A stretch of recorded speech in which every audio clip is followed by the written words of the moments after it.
আমরা কিন্তু কোথাও কোনো পাবলিক প্লেসে ফ্ল্যাটুয়েন্স হয়ে গেলে আমরা হঠাৎ করে একটা লজ্জাকর পরিস্থিতিতে পড়ে যাই এবং এটা নিয়ে আসলে এখনো পর্যন্ত সচেতনতা এই বিষয়টা নিয়ে কিন্তু কথাবার্তা হয় না। তো আমার যে সাজেশন অ্যাজ এ ডায়েটিশিয়ান হিসেবে এইটার রোধ করার ক্ষেত্রে কিছু ফুড আমাদেরকে মেনটেন করতে হয় বা কিছু লাইফস্টাইল মেনটেন করতে হয়।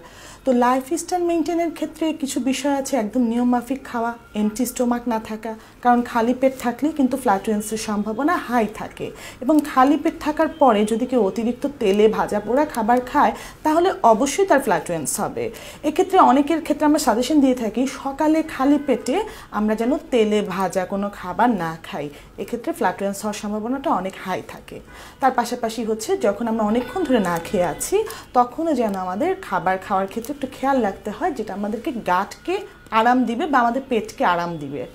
আরামদায়ক খাবার বলতে আমরা বলতে পারি চিড়া, দুধ, কলা। আবার অনেকের আছে দুধ খাওয়ার পরপরই ফ্ল্যাটুয়েন্সের সম্ভাবনা বাড়তে থাকে। আমরা খাবার খাওয়ার পরে স্টোমাকে সেটা হজম হচ্ছে, স্টোমাকে আছে হাইড্রোক্লোরিক অ্যাসিড বা প্রোটিয়েস, এরপরে সেটা অন্ত্রে প্রবেশ করছে খাবার, সেটা স্মল ইন্টেস্টাইনে যাচ্ছে। স্মল ইন্টেস্টাইন থেকে আসলে আমাদের অন্ত্রে যে মাইক্রোবায়াম আছে সেখানে বেসিক্যালি যদি গ্যাসের সমস্যা হয়ে থাকে সেই গ্যাসটার নাম হচ্ছে হাইড্রোজেন সালফাইড, এটা বেশি হয়ে গেলেই আমাদের দেখা যায় যে ফ্ল্যাটুয়েন্সের সম্ভাবনা বাড়ছে।